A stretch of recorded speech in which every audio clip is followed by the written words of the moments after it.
I am here in the Highlands, just outside Balnain and Drumnadrochit, and I'm at the beautiful Corrimony Cairn. This is a 4,000-year-old Bronze Age burial. As an archaeologist, I've worked on a lot of sites and have been to many archaeological sites, but this has got to be probably one of my absolute favourites, hands down. You can probably hear the geese in the background. That is one of the nature reserves, and this is a beautiful circular cairn. It's one of the Clava style cairns, Clava being just outside of Inverness, and that is a beautiful burial complex, again Bronze Age. So if you have a little look inside, you can get in there. My husband's in there. I tried to hide his feet. You can see there you have the short, extremely low down passageway. Now the circular chamber is actually exposed on this one. The 2-ton capstone, which is beautifully decorated in prehistoric art, you have the cup marks, has been shifted and was shifted during the excavations of Stuart Piggott.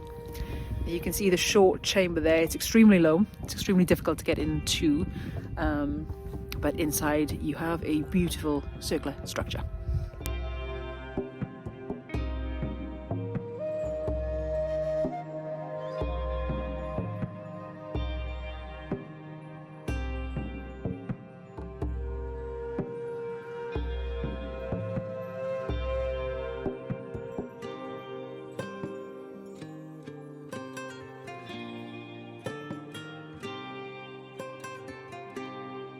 Inside was a burial, a single burial under the main, at the floor centre.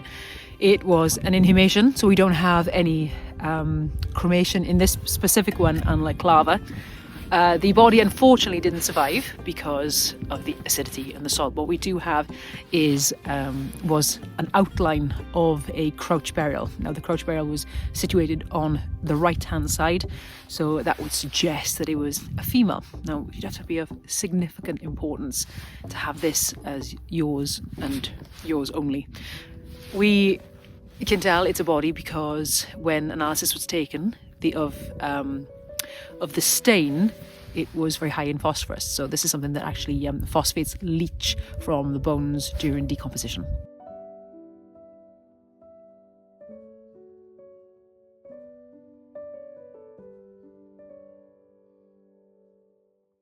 I have been through numerous times, but I absolutely love it here. Now, this has only been partially excavated, which blows my mind considering the amount of potential that this has.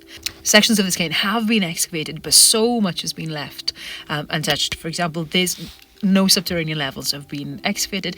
The area around it, only very small patches, which have produced almost like a cobble floor effect, have been found. And nothing else. But of course, as the money dries up for things like this, then it's left to be. And it's such a shame that we kind of almost can't learn any more about it.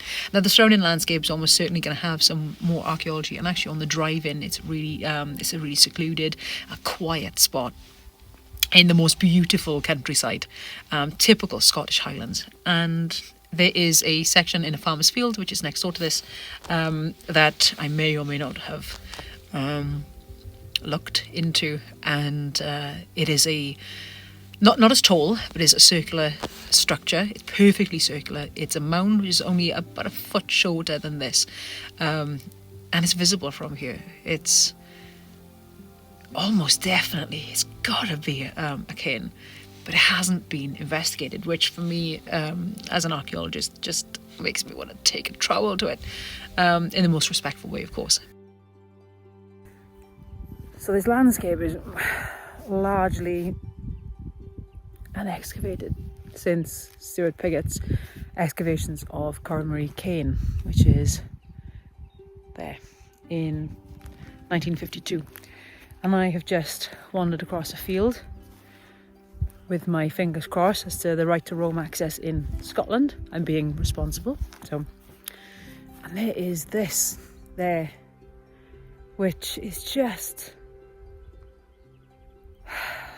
so barrow-like, and absolutely has to be something. And they excavated a ton of it, like I said, back in 1952, and they took the capstone off, which is highly decorated with early Bronze Age cup marks, and which is a traditional kind of prehistoric art form. Nothing else has been excavated, so there's very little excavation has been done for the rest of the barrow. Very little excavation has been done in the surrounding stone circle, and nothing else in the surrounding landscape. And this landscape, which you can't see there, but the opposite side of that, slightly further, around about where the tree is, that area there, there are 3 mounds, which I'll try and put up on here. They're not huge, they're by no means the size of that. And so nothing of the surrounding landscape has been excavated. And you don't just find things like this as a one-off, you know. So there's going to be so much. Oh, I just want to get my teeth stuck into that. But yeah, so I'm just wandering across the field in the beautiful Scottish Highlands. I'm in Balnain, basically. And that just sparks an interest, you know.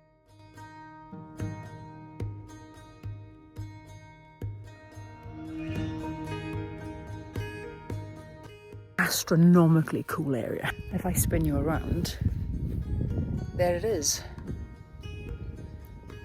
The stone, there's 11 of them.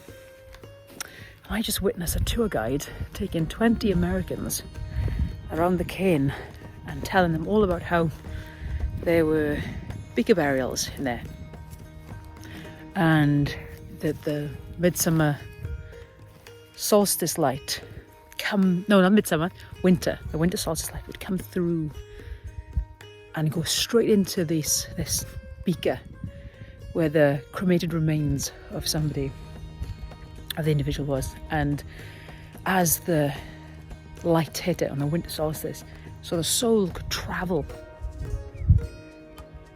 up the beams of light onto whatever journey he or she wanted to take. And I sat there quietly listening, and everybody else was lapping it up, as you would. He also mentioned that the surrounding stones were 12 surrounding stones, there's 11, were to do with the moon phases. We got absolutely zero evidence of that either. In fact, part of the thing is, part of the almost ongoing research is understanding what types of astrological or astronomical associations this place has got. Anyway, basically talking shit. And yeah, they just lapped it up. And it pained me because I sat earlier on, again I'm on holiday, I sat earlier on and I read the 30 plus page document on the archaeological report on this place. Do the same. Why don't people do that? Anyway, I'm happy now because I either trespassed respectfully, responsibly, or I've done so legally. But either way, I managed to see something which I'm convinced is another cairn.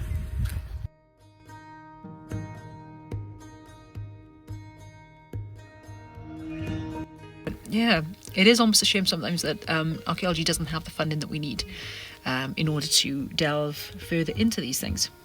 So, this is it. This is the chamber. And it's completely silent around here. It is absolutely unbelievably beautiful.